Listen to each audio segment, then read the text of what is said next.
সৃষ্টিকর্তার পরিকল্পনার কাছে আমাদের পরিকল্পনা কিছুই না। কখন কার লাইফে কী হয়ে যাবে আমরা কেউই বলতে পারবো না। হ্যালো এভরিওয়ান, আসসালামু আলাইকুম। ওহিমিহি মাম্মাস লাইফস্টাইল থেকে আমি মিম নতুন আরও একটি ব্লগ নিয়ে চলে এলাম। কাছে এবং দূরে যে যেখান থেকে আমার আজকের ব্লগটি দেখছেন, আশা করছি সবাই ভালো আছেন, সুস্থ আছেন। আলহামদুলিল্লাহ, আমরাও ভালো আছি। সবার সুস্থতা কামনায় আমার আজকের ব্লগটি শুরু করছি। ও হ্যাঁ, তার আগে আরও একটি কথা বলিনি। যদি আমার আজকের ভিডিওটি আপনাদের ভালো লেগে থাকে তাহলে প্লিজ আমার চ্যানেলটি সাবস্ক্রাইব করে দেবেন আর সাথে ছোট্ট একটি লাইক করে দেবেন।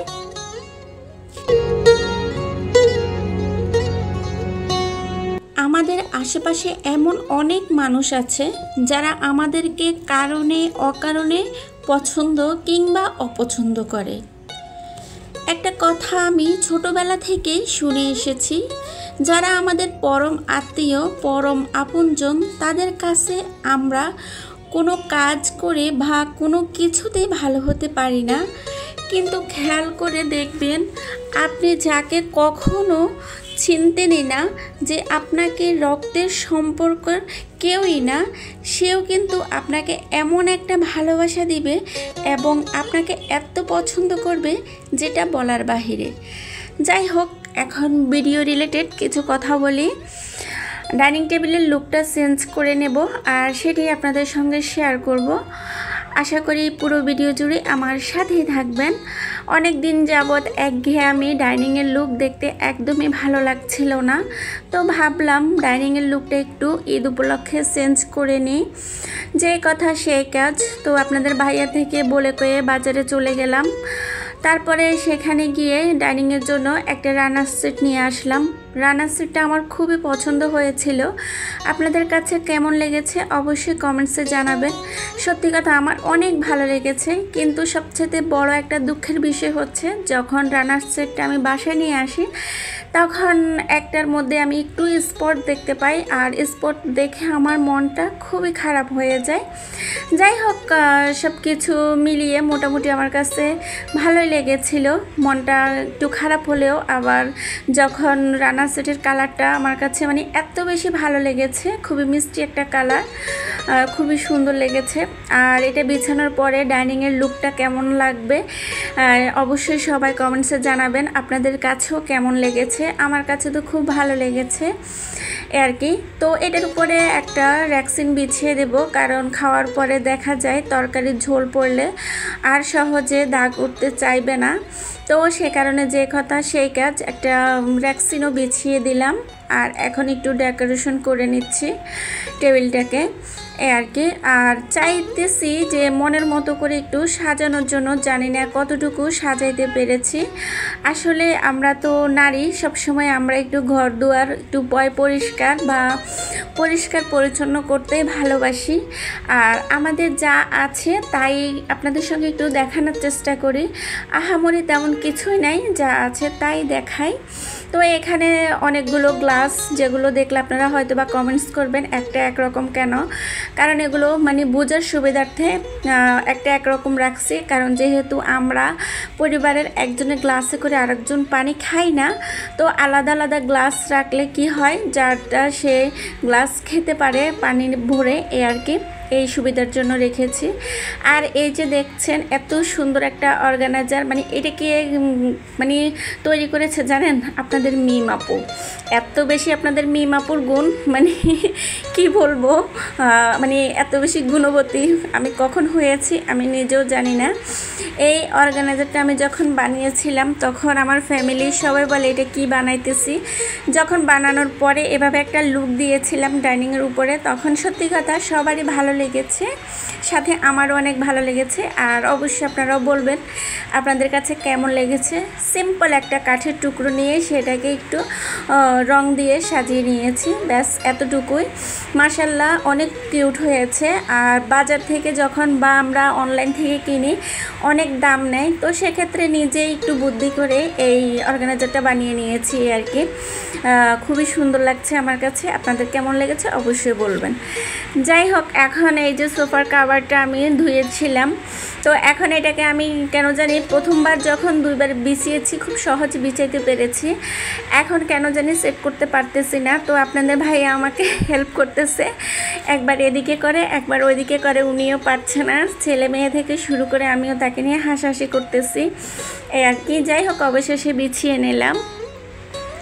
তো আমার পুডিংয়ের রেসিপিটা তার আগে একটা ভিডিও দিয়েছিলাম, আপনারা অনেকে পছন্দ করেছিলেন যে পুডিংয়ের রেসিপিটা কিভাবে বানিয়েছি আবার একটু শেয়ার করার জন্য। তো সে সকল আপুদের উদ্দেশ্যে রেসিপিটা আবারও শেয়ার করলাম। আশা করি আপনারা একটু ভালোভাবে দেখলে বুঝতে পারবেন কতটা সহজে সুন্দর করে রেসিপিটা তৈরি করে নিয়েছি। আর এই রেসিপিটা এত বেশি ফেভারিট, আমি কিন্তু এখানে কোনো ধরনের আইসেন্স ব্যবহার করি নাই, কারণ আইসেন্সের ফ্লেভারটা আপনাদের ভাইয়ার একদমই ভালো লাগে না। তো এভাবে বানাইলে কিন্তু ডিমের কোনো ব্যাড স্মেল থাকে না। সবাই এভাবে একটু ট্রাই করবেন, দেখবেন খেতে অনেক মজা, অনেক সুস্বাদু। আমি যখন এই পুডিংটা বানাই ফ্রিজে রাখি, আমি এটাকে যখন একটু সবাইকে প্রেজেন্ট করব, দেখাবো পাবি, তার আগে কিন্তু তারা ফ্রিজ থেকে নিয়ে খাওয়া শুরু করে। তাদের এত বেশি ফেভারিট আমার পুডিংয়ের রেসিপিটা। যাই হোক, এটাও আমার আরেকটা গুণ। টাকা ছাড়া জীবন যেন রঙহীন এক ক্যানভাস, চাহিদাগুলো থমকে যায়, স্বপ্ন হয় নিঃশেষ, ভালোবাসার সম্মান যেন দাম চাই, পকেট খালি হলে মুখ পেরায় সবাই, চোখের প্রাণীর দাম নেই, অভাবের সাথে সাথে চলতে হয়, মুখে হাসি ধরেও আবার স্বপ্ন দেখতে হয় হিসেব করে, কারণ টাকার অভাবে অনেক গল্প অসম্পূর্ণ রয়ে যায়। জীবন তখন শুধু টিকে থাকার নাম, যেখানে হৃদয় থেকেও দামি কাগজটাই সবচেয়ে বড়। তো এটা বলার কারণ হচ্ছে কি, আসলে টাকাই জীবনের সব কিছু। টাকা থাকলে আপনি সমাজে সবার কাছে দাম পাবেন, সমাজে সবাই আপনাকে ডাকবে, সবাই হুজুর হুজুর করবে। আর যদি আপনার পকেটে টাকা না থাকে তাহলে কেউ আপনাকে দাম দিবে না, কেউ আপনাকে ডাকবে না। আর এটা হচ্ছে সবচেয়ে বড় কথা। তো সেই কারণে কি হয়, যাদের আমাদের টাকা থাকে না, তারা চাইলেও কিন্তু আমাদের ছোট বড় স্বপ্নগুলো পূরণ করতে পারি না। অনেক ইচ্ছা, অনেক স্বপ্ন থাকে একটা সংসারকে ঘিরে, চাই এটা কিনবো ওটা কিনবো, হয়তো বা সময় স্বল্পতা বা টাকা ম্যানেজ করার কারণে কেনা হয় না, এরকম একটা বিষয় থাকে এই আর কি। যাই হোক, এখানে আমার ছোট্ট মেয়েটা আমার সাথে হাতে হাতে কাজ করতে চলে এসেছে। ও সব সময় এমনটাই করে, আমার কাছে এই বিষয়টা খুবই ভালো লাগে, কারণ ওকেও তো শিখতে হবে। এটা এই কারণে বলছি ওকে শিখতে হবে। আমরা এত কাজ শিখে যখন পরের বাড়িতে আসি, তখন আমাদেরকে শুনতে হয় যে বাবার বাড়ি থেকে কোনো কাজই শিখে আসি নাই।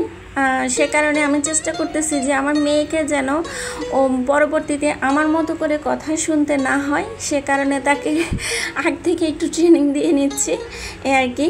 তো হাত পুড়ে পুড়েও আমার সাথে কিন্তু কাঁঠালের বিচিগুলো খোসা ছাড়িয়েছিল, ওর অনেক কষ্ট হয়েছে, তারপরে ওই কাজটা আমার সাথে করেছিল। আজকে কিন্তু এই প্রথম বছরে কাঁঠালের বিচির ভর্তা খাইতেছি। আমার এত বেশি ফেভারিট, শুধু আমার না, আমার ফ্যামিলির সবারই কিন্তু এই কাঁঠালের বিচির ভর্তাটা অনেক পছন্দ। তো প্রথম আজকে বছরের এই প্রথম আজকে কাঁঠালের বিচির ভর্তা বানালাম আর কি। সাথে বেগুন ভাজা করে নিচ্ছি। আর বেগুন ভাজাটা শুধু আমিই খাবো, আর ফ্যামিলির অন্য সদস্যরা বেগুন ভাজা খেতে চায় না। আমার কাছে কেন জানি মনে হয় কাঁঠালের বিচি দিয়ে বেগুন ভাজি খেতে অনেক অনেক মজা। একবার হলেও সবাই ট্রাই করে খেয়ে দেখবেন, সত্যি অসাধারণ মজা। এটা ঠান্ডা ভাত হোক বা গরম ভাত হোক, যে কোনো ভাতের সাথে খেতেই কিন্তু অসম্ভব মজা। তার উপরে আরেকটা মজার রেসিপি রান্না করেছি, সেটা হচ্ছে কি জানেন, সেটা হচ্ছে সরা দিয়ে ছোট ছোট কুচু চিংড়ি মাছ দিয়ে রান্না করেছি। এটা একদম অসম্ভব ফেভারিট একটি খাবার, আমার তো খুবই ভালো লাগে এই খাবারগুলো। আর দেরিতে হলেও মায়ের বলা প্রতিটা কথাই একদিন সত্যি হয়ে যায়। ছোটোবেলায় ভাবতাম মা অতিরিক্ত ভাবছে, অকারণে ভয় পাচ্ছে, বা অনেক সময় বুঝতামই না তার কথার মানে। কিন্তু সময়ের সাথে সাথে বুঝেছি তার প্রতিটা কথার পেছনে লুকিয়েছিল অভিজ্ঞতা, নিঃস্বার্থ ভালোবাসা আর একরাশ স্নেহ। মা কখনোই বই পড়ে শেখেননি জীবন, সে শিখেছেন বাস্তবের কঠিন পাঠশালায়। তাই তার কথা ছিল ভবিষ্যতের আয়না, যা তখন অস্পষ্ট লাগলেও একদিন স্পষ্ট হয়ে ধরা দেয় বাস্তবতায়। এটা আমি আমার জীবন দিয়ে উপলব্ধি করতে পেরেছি। কারণ হচ্ছে কি জানেন, কখনো চিন্তাই করি নাই যে আমার একটা সংসার হবে, সেই সংসার আমাকে এত বেশি কাজ করতে হবে। স্বামী, সংসার, আত্মীয় স্বজন, স্বামীর আত্মীয় স্বজন নিয়ে ব্যস্ত একটা সময় পার করতে হবে। মা তখন বলতো যে এখন কাজ করো না, পরের বাড়িতে গেলে তোমাকে কিন্তু অনেক কাজ করতে হবে। তো তখন ভাবতাম মা অযথা বকে, অযথা কথা বলে। এখন দেখি মায়ের কথার চেয়ে তার চেয়ে দ্বিগুণ বেশি আমাকে কাজ করতে হয়। আসলে আমাদের মেয়েদের জীবনটাই এমন। অবশ্যই কাজগুলো আমরা এখন ভালোবেসে করে থাকি, ভালো লাগে কাজ করতে, সে কারণেই করি। যতটা পরিপাটি রাখা যায় একটা সংসারকে, ততটাই চেষ্টা করি। নিঃস্বার্থভাবে ভালোবেসে যাচ্ছি স্বামী, সন্তান, তার পরিবার, তার পরিবারের মানুষজনকে। এর বিনিময়ে আল্লাহ তাআলা হয়তো বা আমার জন্য আরও ভালো কিছু রেখেছেন, সে আশায় আছি। জীবন মানে শুধু সাফল্য নয়, ব্যর্থতার মাঝেও বেঁচে থাকার সাহস যোগায়। নিজেকে বারবার হারিয়ে আবার খুঁজে পাওয়া, এটাই তো জীবন। ব্যর্থতা নিয়ে সময় যদি বসে থাকি সময়কে নিয়ে, তাহলে তার চলবে না। সেটাকে পিছনে রেখে সামনে এগিয়ে যেতে হবে, সেই চিন্তাই করতেছি। তো সামনে এগিয়ে যাওয়ার চেষ্টাও করতেছি, এ আর কি।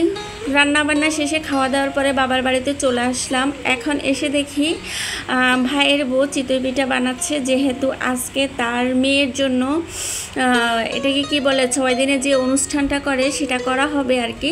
তো আমাদের নোয়াখালীতে কি হয়, যখন 6 দিনের একটা অনুষ্ঠানে চিতই পিঠা, তারপরে কলা, মিষ্টি, এগুলো মানে আশেপাশের লোকজনদেরকে বিতরণ করা হয়। এতে করে নাকি বাচ্চার বুদ্ধি হয় বেশি। তাছাড়া পিঠাগুলো বানানোর পরে লুকানো হবে, তো ছোট ছোট বাচ্চারা এসে সেগুলো খুঁজবে। আর শ্বশুরবাড়িতে মানে অনেক সময় আমাদেরকে খোঁটা দিয়ে বলে যে তোমার কথা মনে থাকে না কেন, তোমার মাকে তোমার মানে জন্মের পর পিঠা লুকায় নাই, মানে আমাদের একটা প্রচলিত কথা আছে আর কি। তো সে কারণে আমাদের মানে 6 দিনের পরে কিন্তু ওই পিঠা লুকানোটা মানে করতে হয়। তো এদিকে পিঠা বানাতে বানাতে আপনাদের ভাইয়া কিন্তু মিষ্টি আর কলা নিয়ে এসেছে। যেহেতু আমার ভাই ও নেই, ও একটু অফিসের কাজে দূরে আছে, তো সে কারণে মানে ওর এই মিষ্টিগুলা বা ওর বিভিন্ন আইটেমগুলো আনার কেউ ছিল না, তো আপনাদের ভাইয়া নিয়ে এসেছিল এ আর কি।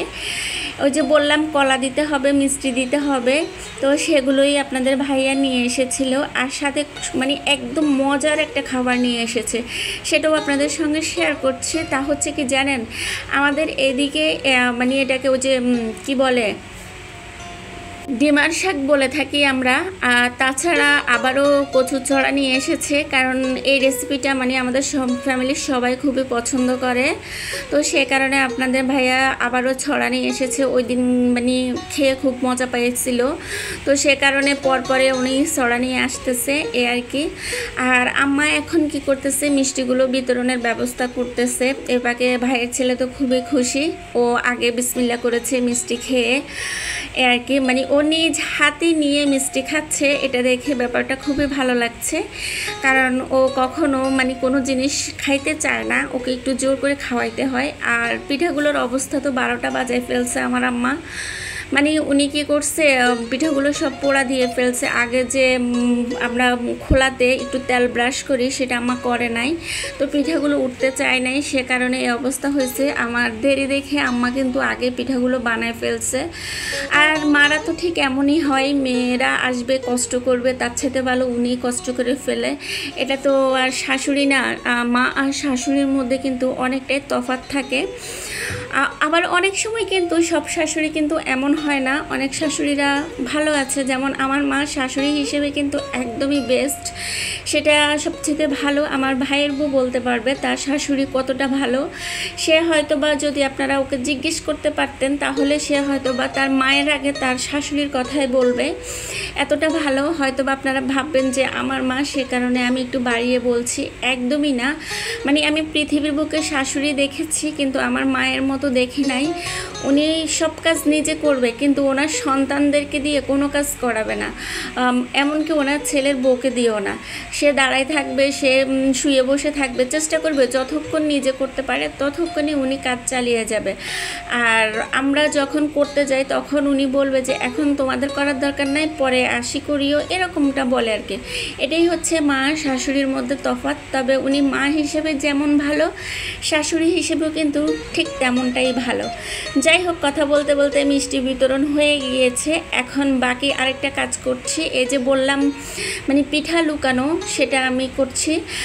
পিঠাগুলোকে আমি টুকরো টুকরো করে তারপরে কাগজে মুড়িয়ে নিচ্ছি, আর এগুলোকে ঘরের বিভিন্ন জায়গায় লুকিয়ে দিব। পরে বাবুরা এসে এগুলোকে বিভিন্ন জায়গা থেকে খুঁজবে, যে যেটা খুঁজে পায় সে সেটা নিয়ে যাবে। এটা হচ্ছে কি ছোটোবেলায় এটা নাকি দিতে হয়, না দিলে মানে বাচ্চাদের পরবর্তীতে বড় হইলে কোথায় কী রাখছে সেটা নাকি মনে থাকে না। এটা মনে থাকার জন্য নাকি এই পিঠাটা লুকানো হয় আর কি। তো আমার ভিডিওটা যদি আপনাদের ভালো লেগে থাকে তাহলে প্লিজ আমার সাথে থাকবেন, পাশে থাকবেন। আশা করি আমার ফ্যামিলির জন্য, আমার ভাইয়ের বউ এবং তার নতুন বেবির জন্য সবাই দোয়া করবেন। আপনাদের ভালোবাসা নিয়েই এত দূর পর্যন্ত আসতে পেরেছি। আসলে আপনারা এত বেশি ভালোবাসা আমাকে দিয়েছেন যা বলার বাহিরে, এটা আমি বলেও প্রকাশ করতে পারবো না। আপনাদের ভালোবাসা না থাকলে কিন্তু আমি এত দূর পর্যন্ত আসতেই পারতাম না।